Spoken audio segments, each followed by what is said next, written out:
Todos nós temos um pouco de Barrabás. Ele foi tremendamente beneficiado pela situação em que Jesus estava envolvido. Ele não tinha nada a ver com esse julgamento, mas o ódio que foi criado contra Jesus fez com que ele, um criminoso, fosse beneficiado pela presença de Jesus. E ele foi liberto. Ele teve uma nova oportunidade, ele pôde viver mais um momento de liberdade em sua vida. Todos nós temos um pouco de Barrabás. Independente de você crer em Deus ou não, crer em Jesus ou não, você tem sido tremendamente beneficiado pela existência de Jesus. Se você é mulher, você vive numa sociedade onde você tem uma liberdade e você é valorizada por causa do cristianismo. Foi a fé cristã que trouxe a mulher para a posição devida dela, criada à imagem e semelhança de Deus, não inferior ao homem. Nós vivemos numa sociedade onde os valores éticos e morais do cristianismo têm nos dado condições de ter família de uma maneira que é muito especial. Você, independente de crer em Deus ou não, de ser ou não um discípulo de Jesus, como Barrabás, tem sido tremendamente beneficiado, porque um dia Cristo veio, viveu e morreu nessa face da terra. Mas sabe, vendo essa história, nós temos que reconhecer que todos nós temos também um pouquinho de Judas. Verdade. Judas traiu Jesus. Ele errou, sentiu-se culpado, mas o grande problema de Judas é que ele apenas lamentou as consequências do seu erro. Ele racionalizou o que ele fez e ele justificou para ele mesmo, ele deu muitas explicações. Você já se pegou explicando os seus erros e justificando os porquês você agiu assim ou de outra maneira? E Judas racionalizou o seu erro, Judas lamentou o que aconteceu com Jesus, ele lamentou as consequências do seu erro, mas ele nunca veio arrepender-se do mal feito. Sabe o que acontece quando nós não nos arrependemos, quando nós apenas lamentamos as consequências do erro, lamentamos os problemas causados na vida dos outros, na nossa vida? Isso começa a gerar em nós depressão, agonia de alma, angústia, aflição tamanha que pode levar até ao que aconteceu com Judas. Ele tirou a própria vida. Porque quando nós apenas lamentamos o mal feito, nós chegamos a um beco sem saída da alma. Chegamos a um fundo do poço em que não há mais esperança. Quem sabe você veio aqui hoje e ao ouvir essa história você diz: é assim que eu me sinto. Eu tenho boas novas para você. Porque todos nós podemos também nos identificar com Pedro. O Pedro. Pedro não negou Jesus uma vez, e nem duas, foram 3. No momento mais difícil daquele julgamento, o medo fez com que Pedro negasse a Jesus. Pedro nega Jesus.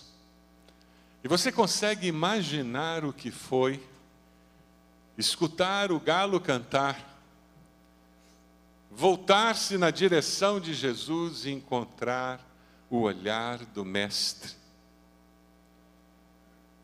Você consegue imaginar o que foi aquela cena, aquele momento na vida de Pedro? Ele não encontrou condenação. Jesus não veio para condenar, ele veio para salvar quem estava perdido. E aquele olhar de amor do Mestre, de alguém que compreende a luta de Pedro, e que mesmo assim, de forma incondicional, continua amando. O coração de Pedro é constrangido e ele se arrepende. É por isso que a história de Pedro foi tão diferente da história de Judas. Ele traiu o mestre, mas ele, arrependido, confessa, pede perdão, recomeça. E essa é a mensagem da Páscoa. O Deus da Páscoa é o Deus do recomeço. Quando você escuta essa história, e essa história é muito bela, ela nos fala de um Deus que sempre, com seu amor incondicional, deseja nos dar um recomeço. Porque um coração arrependido, Deus não despreza, pelo contrário, Ele acolhe, abraça, sustenta e levanta. A história da Páscoa é muito linda, porque nos fala de um Cristo que viveu, morreu, para que eu e você tivéssemos plena certeza do amor incondicional de Deus. Mas para saber disso, você tem que prestar atenção, porque a história continua.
foi por amor. Amor incondicional, amor sacrificial. Mas Deus prova o seu amor para conosco em que Cristo morreu por nós, sendo nós ainda pecadores. Porque Deus amou o mundo de tal maneira que deu o seu Filho unigênito para que todo aquele que nele crê não morra, mas tenha a vida eterna. O amor sacrificial de Jesus é revelado de várias maneiras. E quando você vê a cena da crucificação, você é desafiado a perceber muito mais do que os olhos humanos veem. Médicos estudaram a crucificação, um sacrifício tão comum nos dias de Jesus. Aquelas mãos pregadas na cruz, os pés pregados na cruz, colocavam o prisioneiro numa situação muito desconfortável. A água começava a se juntar no seu pulmão e a respiração, a cada momento, se tornava algo mais difícil de acontecer. Para conseguir respirar, ele precisava firmar-se nos pés cravados na cruz e erguer o peito, e assim o ar entrava com mais facilidade nos pulmões. Mas a dor era excruciante nos pés. E depois de um certo momento, ele relaxava. E quando fazia isso, a dificuldade de respirar quase que o sufocava. Não bastassem as chibatadas, não podemos nos esquecer que lá do alto ele via sua mãe chorando, agonia de morte. Ele sentia-se traído, não apenas por um dos discípulos que o vendera, mas pelos demais que desapareceram. Por aquela multidão que o aclamara como rei na chegada a Jerusalém, e que agora não estava mais aos pés da cruz.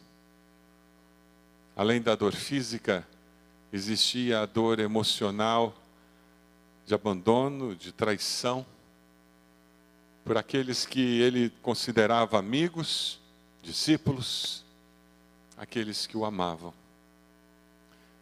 Mas como se não bastasse a dor física e emocional, existia a dor mais doída de todas. A dor espiritual vivida por Jesus ali na cruz do Calvário. Aquele que havia afirmado que ele e o Pai eram um. Aquele que desde os tempos da eternidade sempre existiu e esteve com o Pai.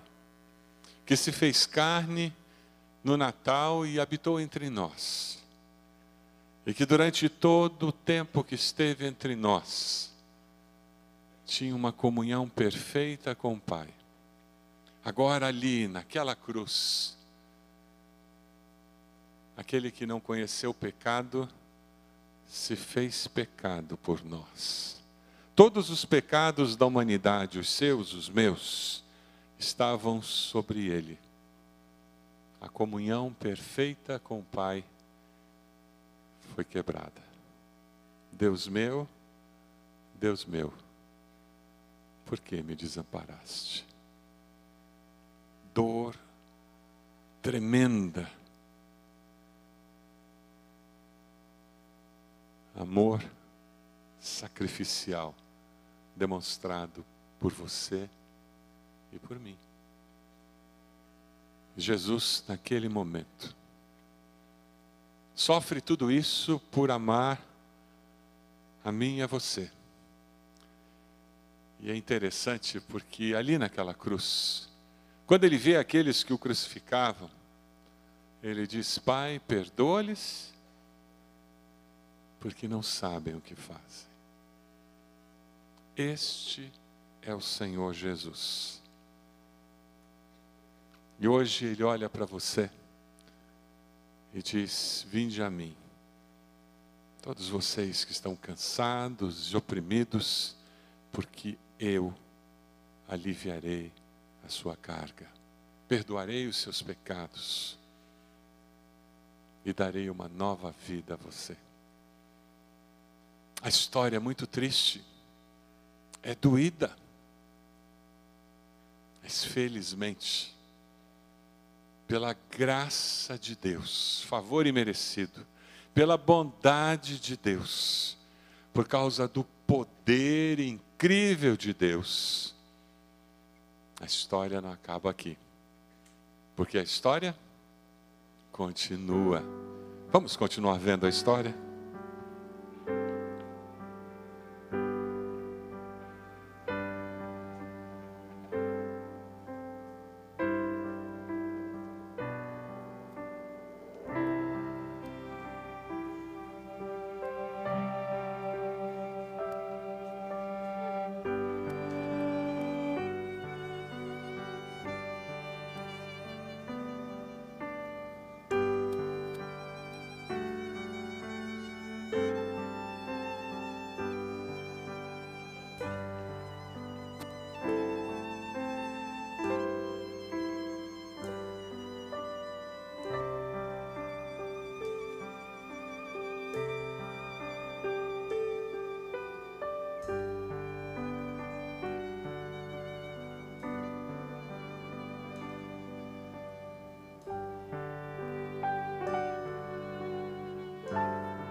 Tristeza,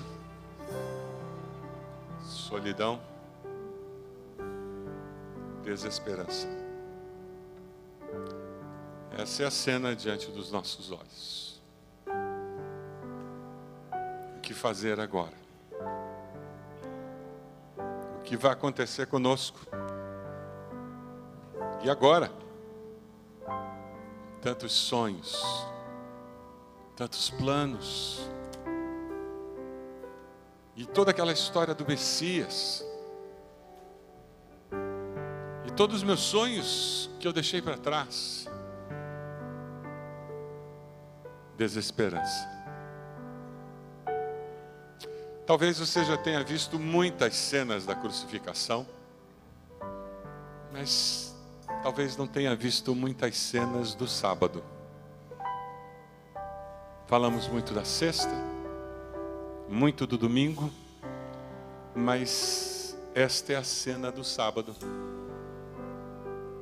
Foi assim que eles passaram o sábado. Tristeza, desilusão, desesperança, medo.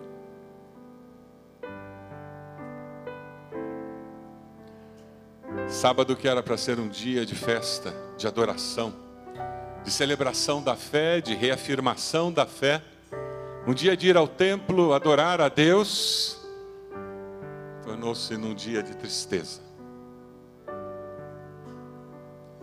Será que viriam nos prender? Será que nos identificariam como seguidores de Jesus? O que fazer com as nossas vidas?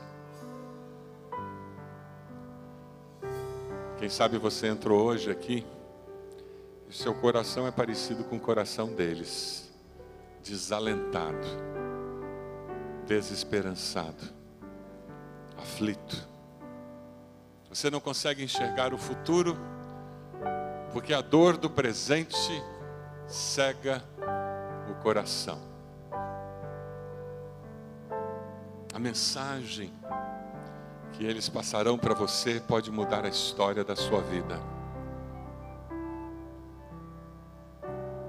Graças a Deus, graças à bondade infinita de Deus, o sábado veio antes do domingo.